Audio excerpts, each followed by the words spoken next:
Hey guys, this is Pierre again on episode number 75 today, talking about changing your allegiance to God's system.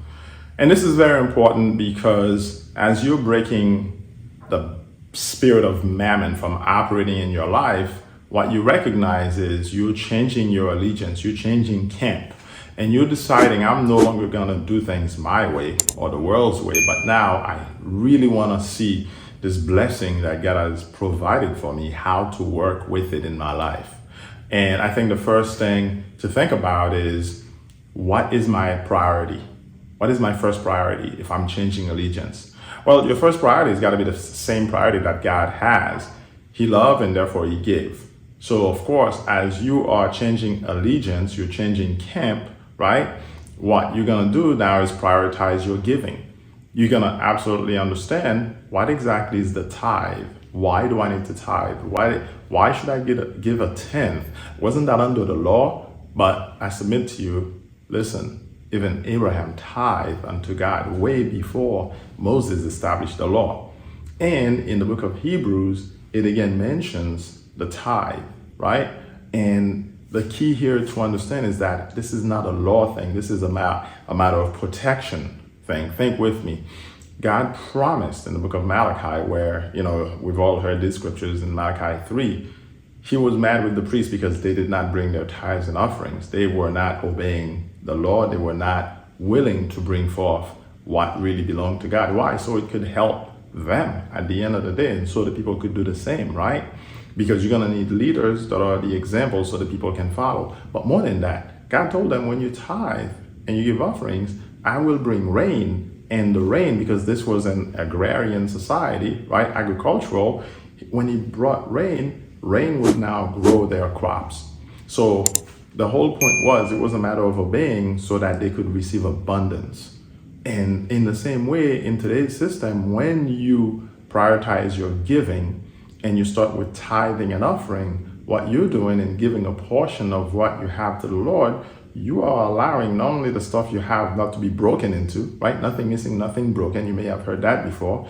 But also now you're giving God a chance to multiply what you give over and above the tithe. The tithe protects you and it brings about the rain that God promises. But if you don't sow anything over the tithe, there's not much to multiply. See, the tithe keeps things going constant, right? If an emergency happens, not a big deal. You can still handle it. But giving willingly above and beyond your tithe, this now puts you in a place for multiplication. And this is where you need to step up. And this is why it's important to change your allegiance. So number 2, before you make some rash financial decisions, seek God's wisdom. We talked about that in the last one, Proverbs 3, verses 5, 6, 7 through 9, right? Lean not to your own understanding. In all your ways acknowledge the Lord, because he'll show you which way to go. So before you earn, and how you earn, save, invest, and spend your money, go ahead. Before you do it, check your plan. Come back and say, okay, is this the right way to handle my money today? And then one more thing, and this was part 2, right? Number 3, learn to be content where you are and avoid getting in debt.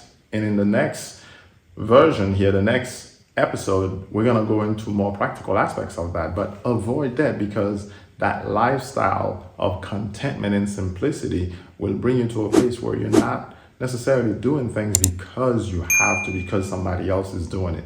You're not looking after the Jones, right? The Joneses. You don't want to do things just because your neighbor has done it. You want to do things because you recognize that God has blessed you. And also, when it's a need, right? God will meet all your needs, and your wants, your desires, he's there for those too. But those require that you go above needs. So you need to recognize, I want this, but do I want it right now? Must I go in debt to get it? No, you don't have to.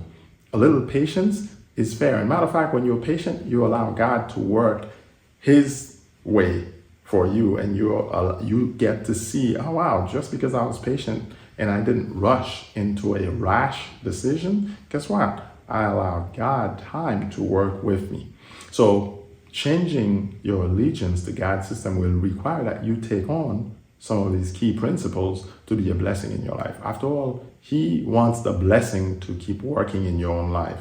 The blessing is there to bring you wealth. The blessing is there to bring you wealth without sadness, without sorrow. So think about that. And today, start walking out with that blessing in mind as you change your allegiance from the world's way of doing things to God's way of doing things. And go back to those 3 key points. It's not complicated, but it's going to require that you stay focused and prioritize what is important. Again, it's Pierre Laguerre. As you're following on YouTube here, go ahead, like and subscribe. And of course, feel free to share, ask questions here for you. I'll catch you on the next episode. Enjoy.